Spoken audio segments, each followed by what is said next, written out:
Welcome, everyone, to It Tastes Different Gaming Appetizers. And I got what you want tonight. More cloud streaming games. That's what everybody is just so tantalized about. Said no one on this cast ever, but Google adds instant cloud streaming button to web searches for games. And from what this article is pointing out is it's not just for Stadia neither. It's for their rivals. We're talking like the Google service. We're talking like all kinds of them. So if you've got a streaming gaming service and you've got a game that you can play streaming, you'll probably show up in their ad. They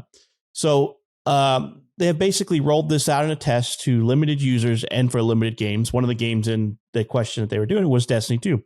So if you search Destiny 2, and typically on the right-hand side of your little screen where you got all the articles, and on the right-hand side of your Google search, there's like a little synopsis of the game and like where you can buy it and stuff like that. The ad for the game is what I've called it. I'm pretty sure it's called. There'll be a little play now button and you'll see the different streaming services, like I said, such as Stadia and the GeForce Now and even Amazon service and a few others. Why now is my biggest question that I'm going to pose to you guys when we go round robin on this is why now? Stadia is in its death throes.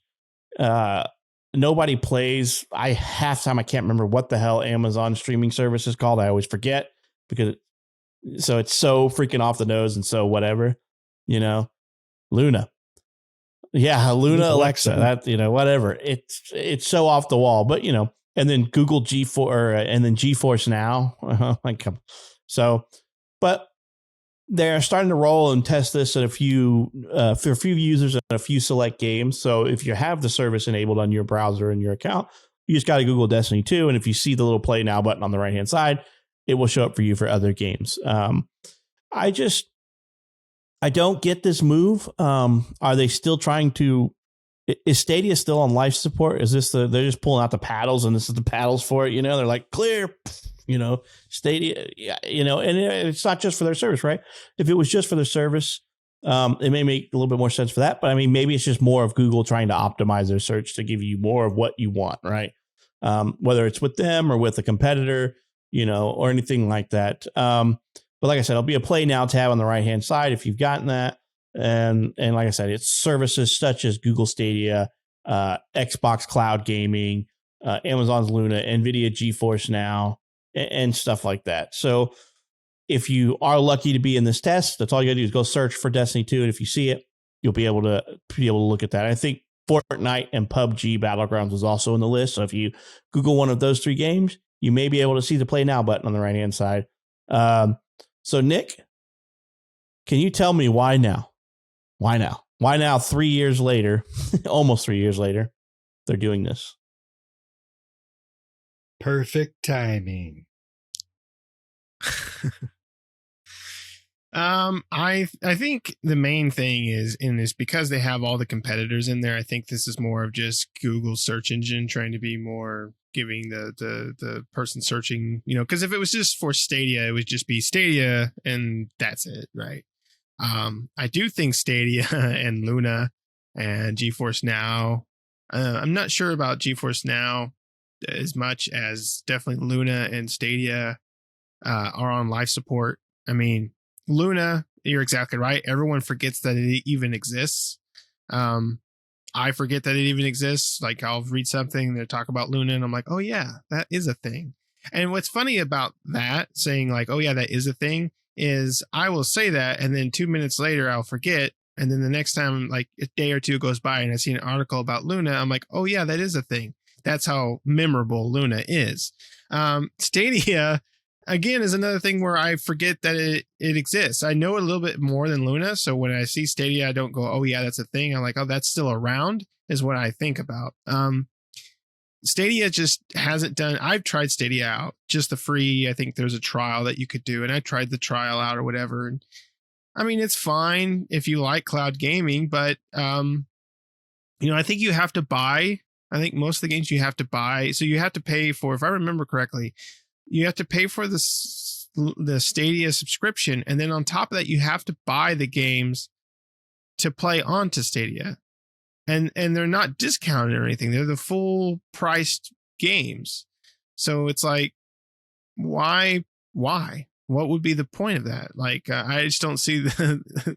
I mean, I just don't see the appeal to that. You know, if it was like you paid, you know, $10 a month or something like that for Stadia, and Stadia had a slew of games that you could play through cloud gaming, sure, okay, I could see people jumping in on that. But the fact that you had to pay for Stadia and on top of that, pay for full price for these games, you know, I think that really pushes people away from the service. The thing about Luna is you get Luna if you have Amazon Prime, it comes with it.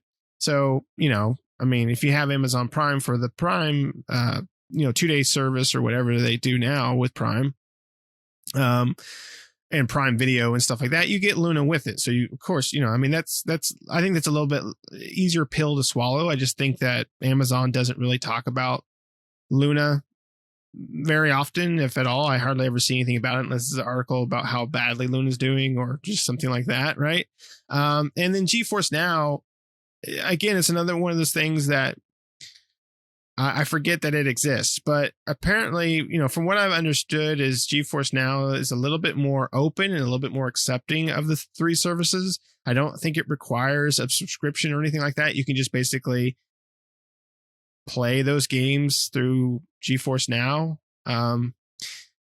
And you know, they have a lot bigger library of games. They don't have, you know, it's just like really any game that is allowed in GeForce Now, you can pretty much cloud stream it, right?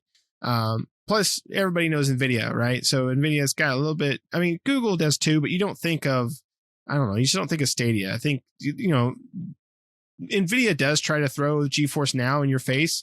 You know, if you download, if you have a GeForce graphics card, you probably have the GeForce Experience, right? That's where you get your drivers and stuff. And that has the GeForce Now stuff in it and everything like that, right? That's all a part of that. So it's kind of in your face and you know it exists. I just don't think any of these services, though, in the end, really get played that much or really have that many people backing it up. It just doesn't seem like a service at the moment. Even Xbox Cloud gaming service, it's just not a service at the moment that people really take advantage of or you know, have the opportunity to. We've talked about it before, but you know, especially in the United States, we don't have the infrastructure to support cloud gaming to its extent, right? If I could play a cloud gaming game and play it in 4K and have like very low latency and it just plays fantastic, then cool. But you don't have that experience, right? So you know, unless you're in a predicament, you know, you're just in you're traveling or in a place where you can't do anything otherwise, and that's the only option you have. I guess that's and you have good Wi-Fi, right? I guess that's the next best thing you can do. But you know, they still have handheld gaming devices, and you know, even Steam came out with the Steam Deck, and you know, you can still buy a Game Boy or get a Switch or anything else that you can download those games onto those devices and just play them at your leisure without having to worry about Wi-Fi or good internet or anything like that. So I think Google is just doing it now to kind of give a better user experience, you know, for the person searching for these games. Because like I said, it does show every single one. It's not just Stadia exclusive. It's for every type of cloud gaming service. So I think it's just primarily that. And maybe hopefully, I think maybe Google's hoping that people might go in there and you know, check out Stadia with it. You know, I'm sure Stadia is probably going to be the first thing that shows up in that list compared to the other ones, which makes sense for Google, right? I mean, that would make sense. They might even make it more bold, you know, or stand out more than the other ones.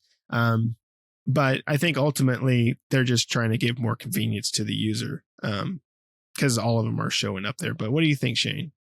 I have no use for streaming. And Pat's right. It's like, you know, I'm on my deathbed. I'm dying. I'm going to tell everybody I love them before I go. They're like, no, I'm going to tell everybody, if you come here, you can play my will on audio. It's pointless to me. We, like Nick said, we brought this up anytime streaming has been ever brought up. We always talk about, I mean, we just don't have the infrastructure. We don't. My internet company, Sudden Stink, got bought out by a company called Optimum this week. They're changing over and stuff. I'm crossing my fingers for better internet.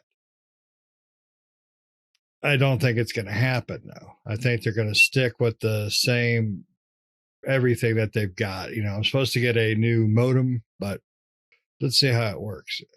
Streaming is just not something that's viable. And to make that kind of a front and center thing for their searches of games, I can understand it to a point, but to me, it doesn't make sense as well because streaming is not very good, at least in my experience, because I do have crappy internet. I have T-Mobile, which, they have a lot of dead spots.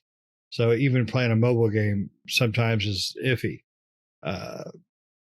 So to be able to play a full game like Destiny 2 on Stadia, streaming that with my home internet or my phone or whatever, I just don't see it as a good way to play a game with the way things are right now. If they could iron it out and, everybody had, 10 gig mega ultra internet running through everything, great. But it's not going to be that way. Our companies that have the internet companies in this country will never make it that good. They just won't. It's profit over quality. That's just all it is. But when I go in and I type, Destiny 2 and I see Google Stadia, GeForce Now, Luna, what was the last 15 of those streaming boxes that came through this place? I mean, I will never click on those because I don't have the ability to play those with quality. So, unless, Mr. Google man's going to, provide everybody with solid internet service, I will try it then, but he's not going to do it. And it just makes no sense to try it, to put that out there front and foremost. I mean, I understand the reasoning, but to me, it just doesn't make sense. So what about you, Pat? Yeah. I mean, every streaming service has its hiccups, right? Outside of the internet connection, Stadia has their pro membership, which I think is like $10. And they have a library of games you can play, but they're not like the AAA titles and things like that you want to play. You have to buy those, as Nick said, and add them to your streaming so that they can stream. So their hardware can do all the processing for you. And then even like GeForce Now, you have to pay a membership. There's a $0 membership, but you can only play for an hour session at a time. That's it. And all their tiers are hour based. I mean, even their top $20 tier only lets you play an 8-hour session, which 8-hour session is kind of a lot if you're going to sit in one session. And I don't know if their sessions reset, like you just disconnect and you restart a new session, or if it's like 8-hour session per day, type thing. And then, like Xbox Game Cloud, that comes with Game Pass, but it's limited to the games that are in Game Pass, right? And things like that. So, everybody has their own, and I don't know jack about Luna. I keep forgetting it even exists. And I'm like, oh yeah, Amazon has a streaming service, It's just like everything. Amazon tries to compete with stuff to make themselves, to add new revenue streams, right? Like, I always think of like, when I think of Amazon, I think of like the store, and I think of AWS, Amazon's web service, which is trying to compete with Google and then Azure Cloud and all kinds of things like that, So, I don't know. I mean, all these companies are trying to ram streaming down our freaking throat. I mean, with like, I understand that technology is evolving, which is supposed to make it better when you think of like, containerization of things, going from virtual environments to containerization of environments and things like that are supposed to make environments more efficient and things like that, and so the technology is supposed to catch up. But here in the U.S., I mean, Shane doesn't live in a small town by any means, but it's not a major metropolitan area. And Springfield's not like a large town where we live at. I mean, We are just smack dab in the middle of two major metropolitan areas. I mean, we're like 3.5 hours away from St. Louis and like 3 hours away from Kansas City. We're not we're a good sized town. We're the third largest in the state, but that's not saying a lot. Missouri's kind of sparsely populated, right? They're not dense population in this state. It's only in marked areas. But we get gigabit internet here, but those outlying areas don't get it. You know, they don't always get it. Some of them do. Some of the more neighborhoods have a lot more money, you know, but Nixa is a pretty wealthy area, you know, for the most part. Absolutely. That's high taxes. We just got gig internet. But not at your house. Right as, oh no, we got it here. It just does this. 1 gig, 1 meg, 1 gig, 1 meg. But like I said, I agree with Nick. I don't think the U.S. infrastructure is ready for that unless you're living near or close to a good-sized metropolitan area. And when I mean near, I mean, I'm assuming within 10 miles of that metropolitan area. If you're outside of that, you might as well kiss it goodbye. You're going to be stuck with that 30 meg or that 300 meg that just never seems to hit 300 megs. It's always hovering around 80, 90, or sometimes bursting up to 200 or 250. And that's just not conducive for what you're trying to do, especially in this day and age. I'm not the only one online in my house, and it's the same for everybody. If you have a family or if you have a roommate, you're not the only one online. You're online playing games. Your phone is doing who knows what the hell while you're doing something. Your girlfriend's in there watching Netflix or something, and she's also on her phone playing a game or searching the internet, and your kid's in there freaking playing Roblox or whatever and searching for stuff on their phone and streaming some music or something, you know. So there's umpteen different devices in your house that are streaming or talking to something. And not to mention if you're into like home automation, that thing is talking to the internet, regardless of what you think or try to circumvent.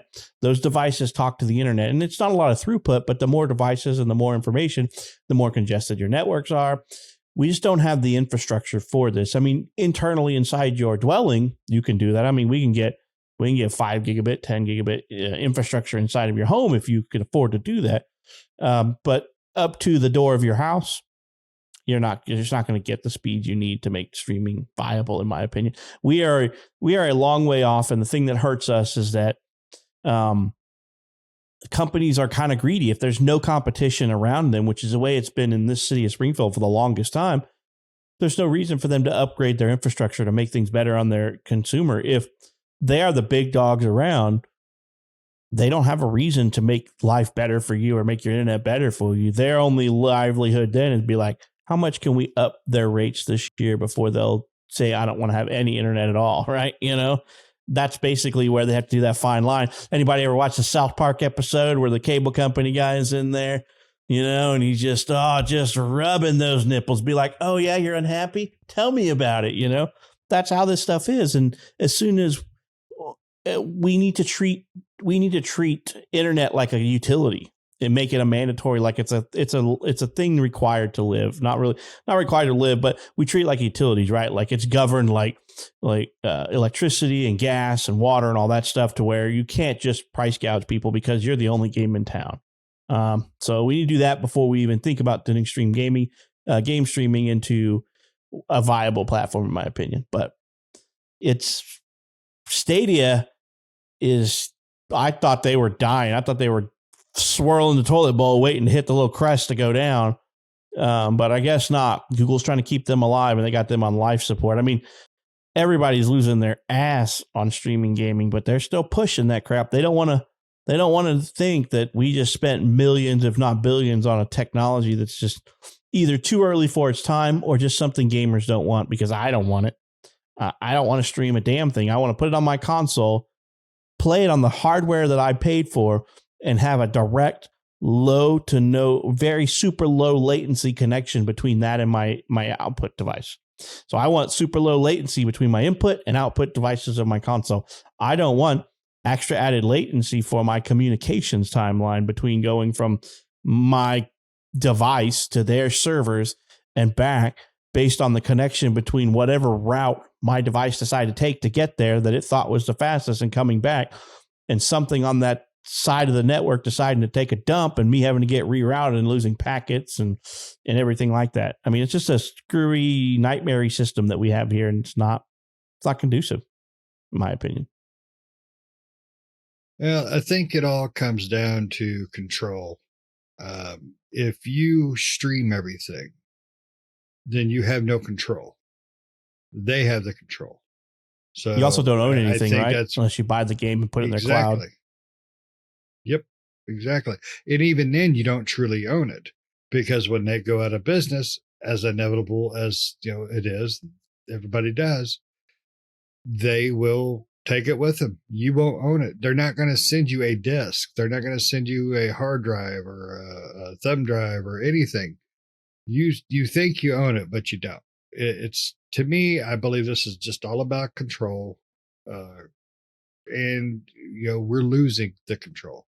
When I put my disc in my Xbox or my PlayStation or whatever, that's my disc. I control it. I can take it in, I can take it out. It's mine.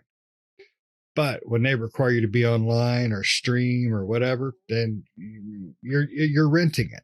It's a $60 rental. Go screw yourself, because that's what they're going to do to you. Right. Yeah, I'm agreeing. I think there's just you just don't have enough fan base. We don't have enough people that really want this. We're not in a position to where we have enough people that can't afford the hardware that want this service versus the people who can afford the hardware and think streaming is the way to go. There's just not enough discrepancy there for them to, in my opinion, to be a viable business solution right now. That's just my opinion. And time is kind of proving that right? Nobody is buying into these subscription services. What ends up happening is somebody like Nick will get in, try Google Stadia and be like, what the hell? And I'm like, either paid for a month or tried the free thing and said, nope. They just noped themselves right out the door, because I have never tried any of them because I don't have a reason to. I don't need to. The only benefit that I've ever seen from them is what Microsoft was talking about, of like a demo, streaming the demo. I could get behind that, because it's just, do I really want to buy this game? Do I really want to download this game? Let me get a little quick 10 or 15 minutes with it to make my mind up and check this demo out. Cool. Demo looks good. I'm going to buy it. Or, wow, this demo was crappy. Good thing I got a demo. I'm not going to buy this thing. That's the best use for this that I have seen personally. And that's just my opinion. But you guys got anything else additional you want to add to why maybe Google is doing this now before we wrap this one up and kill those streaming services off for good? Only good streaming is done in the bathroom. How about you, Nick? You gonna go back, try some streaming services? No. Luna, you can also do a free trial as well. But yeah, I mean, I did the free trial just to check it out, just to see what it was. I never had any idea, or was never going to subscribe to it or anything, but I just wanted to see what this streaming service was about. And yeah, it's just not worth it. So it's not worth it. It wasn't worth it then. It's not worth it now. Will it be worth it one day? Maybe, probably not. Exactly like you said, Pat, the people that want, I don't know. I feel like there's not enough people that want it, right? And the people that want to play games, they're going to have some sort of dedicated box to do so, right? They're going to get a PC, they're going to get a console.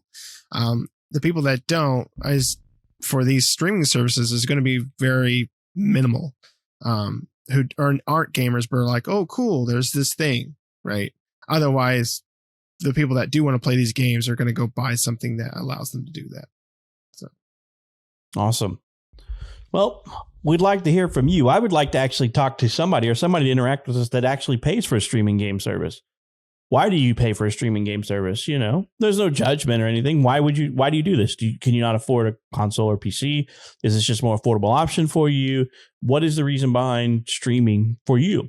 I would definitely like to hear that opinion from somebody who's actually doing it and enjoying it. Because I'm sure there are legitimate reasons, but what are they? Let us know down in the comments or send us direct message, whatever you feel comfortable doing. Because I would like to get that. I would like to learn. And so, just give us some feedback. And if you've made it this far, make sure to hit that subscription button. You've already ran with us for this whole 20+ minute episode. Subscribe. Come hang out with us again next time. All right. And then don't forget to hit that bell for notifications and like the video for us. So that kind of help us out. So you're still here. Help us out. All right, guys. We hope you enjoyed this episode, and we hope to catch you in the next one. See ya.